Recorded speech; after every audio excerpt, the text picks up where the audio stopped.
It's supposed to feel.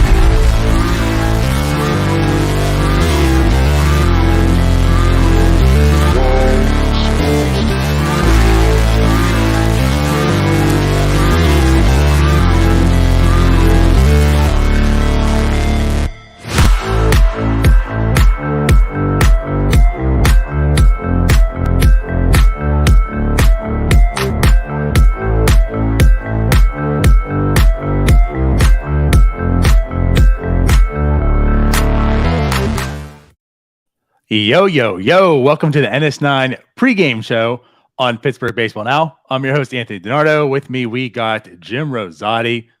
We're switching it up tonight, Jim. Yeah, what's going on? I guess the pregame show is okay for a 10:15 start. I prefer postgame shows, but I also, when 1:15, 1:30 rolls around today, I'm not going to want to do a postgame show. That's probably the best thing about it. I mean, let's put it this way. It switches things up. You know, it's a little bit different. It's not always a postgame show. I'm with you. I'd rather talk about the postgame show, right? Talk about what happened than just talk about what's about to happen, because it's probably not going to be pretty. Carlos Rodon facing Bryce Wilson today for the Pirates in San Fran. Yeah, we'll get to that. But I mean, hey, the people, we put out a vote today to see what they wanted. You know, you and I are a different breed. We don't really sleep. So like for us, it's not like the biggest thing in the world, even though we'd rather not be doing it 1:30 in the morning, but we'd probably be talking to an empty void. So at least this gives people to tune in, listen. And hey, again, it switches things up for us. So a pregame show. So what are we going to do? How are we going to get into this? Yeah, so I mean, lineups are out. So that's the other thing. Shockingly enough, at 9:49 p.m., the lineup is already out. So good job, Derek Shelton. So lineup's out. You mentioned Carlos Rodon on the mound for the Giants, one of the best pitchers in the National League, having a really good year yet again. Bryce Wilson on the mound for the Pirates. I mean, Bryce Wilson's been pretty good lately, right? And he's going to have to keep that up today. Yeah. I think for the Pirates have a chance here. You know, when you add in, first off, the Pirates typically haven't been very good against left-handed pitching all year long. Right. Add in, they're facing one of the better left-handed pitchers in baseball. I'm not expecting a whole lot out of the offense today. And I mean, you got what you talking about, Jim? And you got Ke'Bryan Hayes out of the lineup too. So he's day-to-day with some back spasms. So that's no good. But on the bright side, I think there's some things to look forward to today. You know, Michael Chavis, obviously lefty masher, so he's batting third. Castro also crushed lefties in AAA this year. So interesting to see him. They've got O'Neal Cruz sandwiched between, you know, two switch hitters, batting sixth in the lineup today. This will be a good test for Cruz. I mean, obviously, we keep saying how he needs to get better against left-handed pitching. This is going to be one of the best left-handed pitchers he's faced up to this point. So, you know, little interesting matchup there. But, I mean, outside of that, there's not really a whole lot to look forward to, I think, from the offense. Hopefully they can, you know, just string together some runs like they did against, I guess it was Bumgarner that they scored 5 on? Yeah, five runs on Bumgarner. So, yep. Who knows? Maybe we a wild card revenge game it was. Maybe we can do that again. But yeah, definitely a lopsided matchup, right? I mean, if we're talking Wilson versus Rodon and this lineup against lefties, it doesn't look great on paper. Yeah, and like honestly, you could say that probably about most games. It is the 2022 Pittsburgh Pirates, and we understand that. But the beauty of baseball is you let it play out, and weird things can happen. And it's going to be late night bucking tonight, so who knows? Maybe weird things will happen. And to your point, like yes, results wise, Bryce Wilson has performed much better, right, since being called back up. His first start on July 2nd. Since then, he's amassed 32.1 innings. He's got a 3.34 ERA. Like, yes, the numbers have looked good on paper in that sense, but He's still only striking out 5.5 per 9. Like the FIP is a 4.85. He's still getting hit. I'm still just very pessimistic on him. I'm thankful for the results, right, from Bryce Wilson. Very, very thankful that he's done this, because probably could be Roansy Contreras, who, has 20 Ks and 14 innings pitched and only 2 walks in AAA, because he's a good pitcher and would be the best pitcher for the Pirates right now. But it's Bryce Wilson right now. And like I said, the results are there at this point. But this is also a pretty decent lineup. I mean, it's not the Thunderdome. I mean, they're not wrecking people out here, but I mean, the Giants is definitely a formidable offense here. So, I mean, this is definitely going to be a test for him. Yeah. And I mean, if you look at it, really, no one playing in this game has much experience against either pitcher. So, right. We're not seeing we're not going to be seeing anything where, it's not like Gamble's in the lineup because he has like 30 hits against. No, none of these guys are familiar with the opposing pitcher really at all. It looks like Rodon probably threw like one game against the Pirates last year or the year before, but other than that, that's probably 2020 when all the Central was like together. Yeah, probably that. But no, I mean, I with no Hayes in the lineup, I like seeing Castro at third. I want to see more of him. We've talked to him about that. I'm interested to see him against the lefty as well, because his lefty numbers in AAA were good. I mean, at least you're not throwing out like 7 lefties anymore against left-handed pitchers. I feel like before it was like half, more than half the lineup was lefties. That's not really the case anymore. So that's at least a little bit refreshing. But yeah, I'm expecting, like, if the Pirates have a chance today, I think it's going to be, Bryce Wilson. It's MLB. You lost us, Jim. Another pet peeve of mine. MLB goes into like warm-up mode 20 minutes before game start. So like if you're in game day, like their game's about to start. Whatever. But yeah, if the Pirates are going to win this one, I can see it being a low-scoring game. Bryce Wilson's going to have to continue being a good pitcher. Right. They're going to have to get probably like 2 runs or less out of him, right? Like anything more than that, I don't know if we can muster up the offense to do that. Yeah, the Pirates are going to win today. It's going to be 2-1, 3-2, something like that. So we now know what the Pirates win. It's going to be like 13-5. Yeah. Because again, that's baseball. And it's late. Like, yeah, I'm here for the craziness. Oh yeah, I'm here. I hope that's one thing. If I have to stay up to 1:30 in the morning to watch the Pittsburgh Pirates right now on the road, like for this whole week consecutively, then let's make tonight fun and interesting, because the Arizona Diamondbacks, that series is pretty dull. Let's be honest. I think the most exciting game was probably the day game. Or no, it was the night before. Yeah, the win that you fell asleep for. That was okay. That was a night game. Okay. Yeah.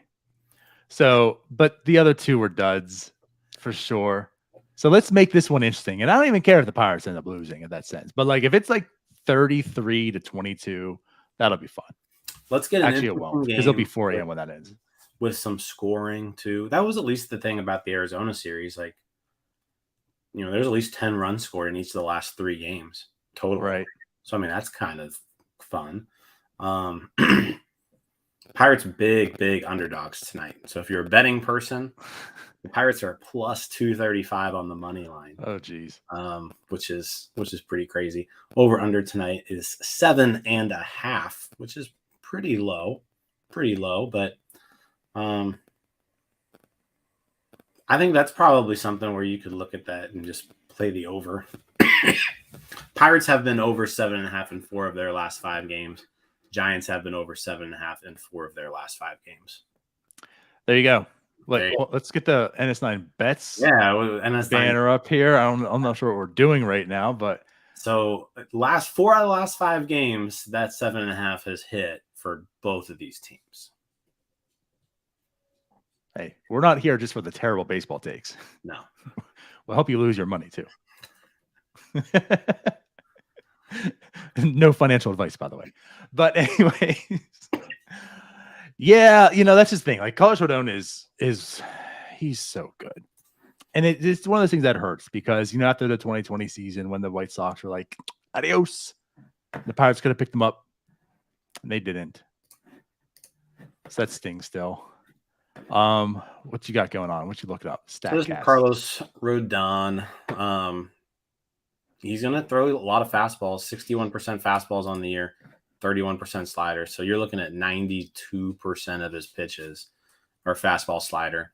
And then he'll mix in the occasional curveball and the very occasional changeup. But yeah, fastball slider for the most part. And again, like I think the matchup to look at tonight is going to be O'Neal Cruz against the lefty with a slider, right? I mean, you see where his heat map is here on this slider. That is the O'Neal Cruz problem area. So let's see what Cruz's approach is like today.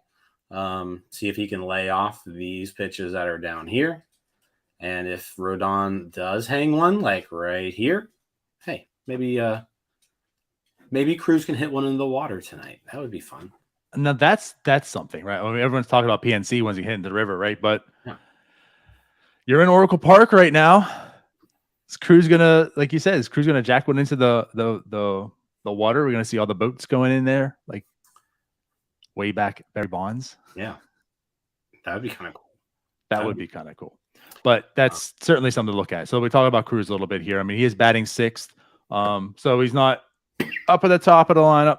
Again, it's not the greatest lineup in the world, but we understand that Chavis smashes. Castro has historically, right? He's done well against lefties. I mean, look at his splits this year, all the limited time. He's better against lefties and such. Gamble's not having the greatest year against lefties. Again, neither is Cruz, but I think he fits decently where he's at. I mean, he's not seventh, he's sixth. But yeah, it's a huge test for him. So I'm glad he is in the lineup. And I'm sure a lot of it, whether he's going to be or not, with Hayes out, you kind of have to make sure Cruz is in here. So he's going to be facing one of the better ones. It's definitely a big test for him coming off the game where he had 2 walks, albeit it wasn't versus lefties, but it's coming off a game at 2 walks, right? So let's see Cruz tonight. Yeah, Cruz on the year. You're just pulling up all kinds of stuff, Jim. I know. Cruz 56 at bats on the year versus lefties. 31 of those have ended in a strikeout. Yeah, not too good. Not great. 577 OPS, 31 strikeouts out of 56 at bats comes out to a 55.3% K rate. So I think today, that's what I'm going to be looking at is let's see if we can get that approach against lefties a little bit better because that's been his issue. That has been the issue this year is the lefty sliders low and away. And right. That's going to be Rodon's specialty tonight. And hopefully he can either take advantage of a hanger or lay off the sliders out of the zone. Right. With that being said, I mean, I can't break this down by lefty or righty. I'm assuming most are lefties anyways. But yeah, he's striking out 60% of the time versus sliders as well. Like we're showing the lefties how much he strikes out, and virtually every time it's basically against the slider. So 60% K rate against the slider. It's not too pretty. And like you said, Carlos Rodon, one of the better pitchers, definitely has a good slider. So big test. But I'm excited. This is the challenge. This is what he needs to see. This is all a developmental season for him. I think you and I both were a little more optimistic on him, how he's going to do. It's not as if he's terrible by any means. He's not giving you what you hope for, as O'Neal Cruz, the package. But this is part of the development to one day get O'Neal Cruz, the package. And this is why he needs to be in MLB, because he needs to see these type of pitchers. Carlos Rodon ain't in AAA. He needs to see him. Yeah. He needs to see lefties like this. Yes. He needs to see as many as possible. That's why we do touts. And I mean, there's definitely days he sits, but I still give some credit. He does see a lot of lefties. It's not like every time there's a lefties up, he sits. Now, when he does sit, it is against a lefty. I get that. But it's not as if he's sitting a lot. So he is getting his fair share against lefties. They are eating him up right now. He's going to have to adjust. And you've seen a little bit here, but tonight's definitely going to be a big matchup. One thing I want to just kind of point out here, we'll switch to some Bryce Wilson analysis. I'm just going to be sharing all kinds of screens right now. Let's watch. Let's look at this. Oh boy. So, you know how we talked last night about how there's been, changes made to pitchers and what they're doing. Are you talking about Oscar Marine and what he's done? Let's look at Bryce Wilson here. Look what pitch he was throwing 40% of the time up until June. His four-seam fastball. Right. Well, technically up until July. That's when he came back. June to the July was basically just the law of him not pitching. But then what happens? He comes back up. He stopped throwing his fastball. Yeah. And instead, he's throwing his sinker basically as his fastball. And the curveball, we're seeing about triple usage on the curveball from what we did earlier in the year. So he's basically scrapped that four-seam fastball. He's not throwing it very often. He's going more to the sinker. He's going more to the curveball. And that shift has resulted in better outcomes. Can't argue that. Basically, Mitch Keller has fixed this pitching staff. He basically was like, hey, sinker curveball. It's working for Mitch. Let's try it. And it's been working for him. Yeah. Again, I'm not denying the results. I mean, the results have been there. I am just still skeptic on him because he doesn't miss any bats. Now, granted, his last outing? I think it was so. Last outing, yeah. Yeah, his last outing, he did have 5 Ks in 5 innings, which I think actually the 5 Ks came in like 3 innings, right? The last 2 didn't have any, I think. It was something like that. But regardless, 5 Ks, 5 innings. I mean, we're talking about a strikeout per inning, and like that's magnificent, but that's where we're at. Like that's the thing about Bryce Wilson. He doesn't miss many bats, doesn't strike out a lot of people, gives up some contact. Definitely the home run has like plagued him as well. Well, the walks also have been a big factor here. So like if you look in April he walked 8 batters. May he walked 6 batters. Since his call up, he's gone in his last 1, 2, 3, 4, 5, 6, 7 starts. Yeah. He has walked 3. Yeah. So like he's not walking people anymore, he's walking 0.84 batters per 9 now. Like that is the huge difference. I'm getting at like that's certainly like part of it. Yeah. He's not missing bats, I should say, but he also isn't walking. So like the home runs are still plaguing him, but they're not causing as much damage. And the team's winning. I mean, the team has won 4 of his last 6 starts. So let's go, Bryce Wilson. Let's keep it going. Let's do it. All right. Well, there's your Bryce Wilson analysis. That's all I got. Those are what I'm showing off today. I don't have anything else. And interesting enough, the 2 home games were against Milwaukee. Everything else was an away game as well. And it's been the away games where, like, I feel he's fared better. Were you at the Bryce Wilson Cubs game? That was another pitcher, wasn't it? I was not at the Bryce Wilson Cubs game. No. Okay. Then never mind. Anyways, all right. Well, what else do we want to talk about? I feel odd. Like it's like so roster move. Gary De Los Santos yes. placed on the 60-day IL, so his season is over. Definitely a bummer. I mean, if he was definitely somebody who, he had a rough outing his last time out, but you saw some good stuff out of him for the majority of his time that he was up here, and he definitely was somebody I would have liked to have continued to see down the stretch here. So. Definitely a major bummer and a blow to the bullpen. So De Los Santos out for the year. Austin Bryce is called up. So, yeah.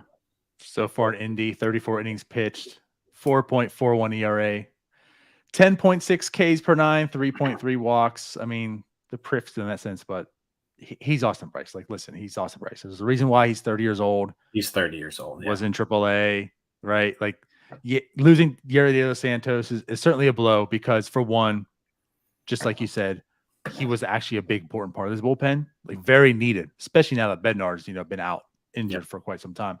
I mean, not to call it a strength in terms of this is a really, really good bullpen, but it's becoming like a strength of the team. Like, there's actually being a bullpen built that you can kind of rely on, with Bednar and Crow and De Los Santos now. And then you got Holderman. Like, you're getting some reinforcements in here to actually pitch decently.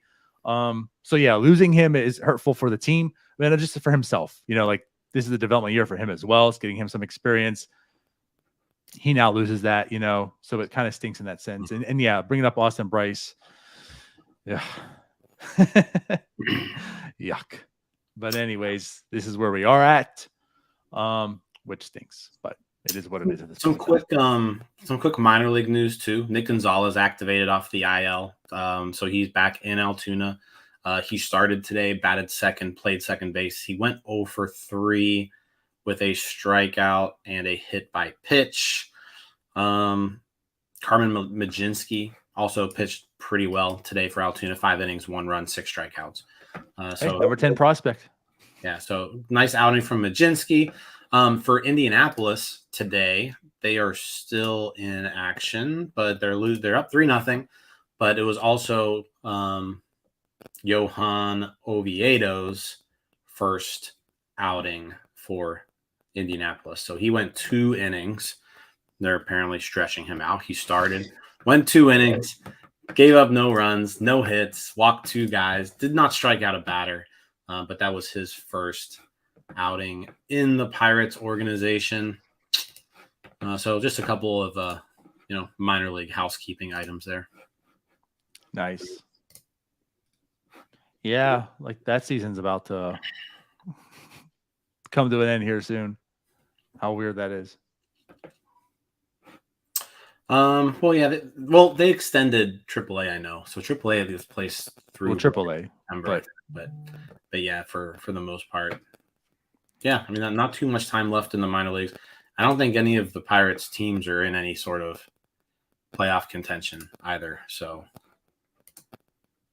I don't think anybody's really playing for anything. Okay. But all right. Yeah.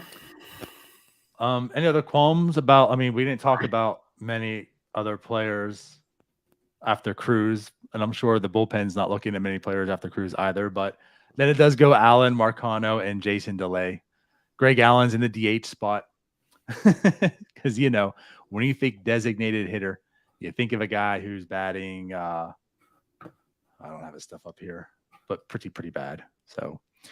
He's been hitting the ball hard though. Like I'll give him that. He has been hitting the ball hard. We saw that one, like he just smoked it and then right to the first baseman, Christian Walker, I believe. Yeah. He's had some hard hit balls, but like overall, he's just not a good hitter. Marcano, I know you've been showing some love. I've been giving him a little more love. Not having a very good stretch of recent though now. But he is in left field. Yeah, he's exciting to watch. He's an athlete. Fun guy, easy to root for. All that is true. And like, I'll say this thing for what we're saying about Cruz, like this is developmental time as well, and he's even younger than Cruz and he hasn't had a whole lot of time in the upper minors and such. I haven't hated what I've seen from him. I've hated on him before. We gave him the old nickname, right? The Cole Tucker light. He's showing that's probably not the case. But again, he has struggled, but he's afforded these struggles. Like this is his time to develop as well. I'm going to give him every opportunity to play. So even though I'm like sliding him a little right now because after Cruz's lineup is pretty bad, it just is what it is right now. But he is just like he just looks like one of those scrappy players who's just he has skill. He's athletic as hell. I want to see him succeed.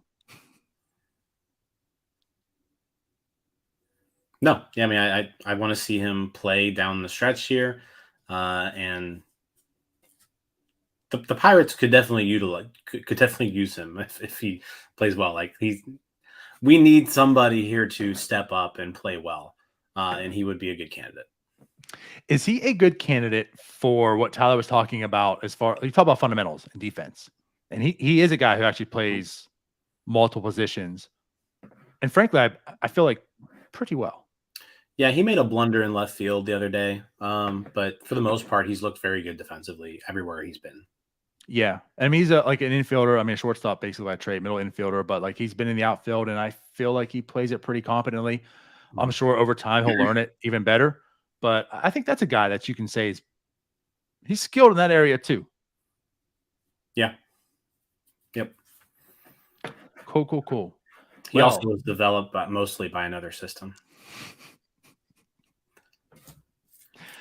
The system that could probably use him right now. Now this comment comes into play. I don't want to talk about it. Yeah, Tatis. 80 games. Sucks. It sucks for baseball. I'll put it that way. Everyone's going to have a lot of feelings and thoughts about it, but it sucks for baseball. Baseball is definitely better with Tatis playing. And I was very intrigued to see Tatis in coming back and playing on that team, the way that team's constructed now. And I'm sure they were. But Soto is a nice get if you're not going to have Tatis, I guess. But why are we talking about the Padres? The Pirates are starting in basically like 30 seconds or something. So let's get this thing going. Thank you guys for watching the pregame show. Let's go Bucks. Bye-bye. Let's go Bucks.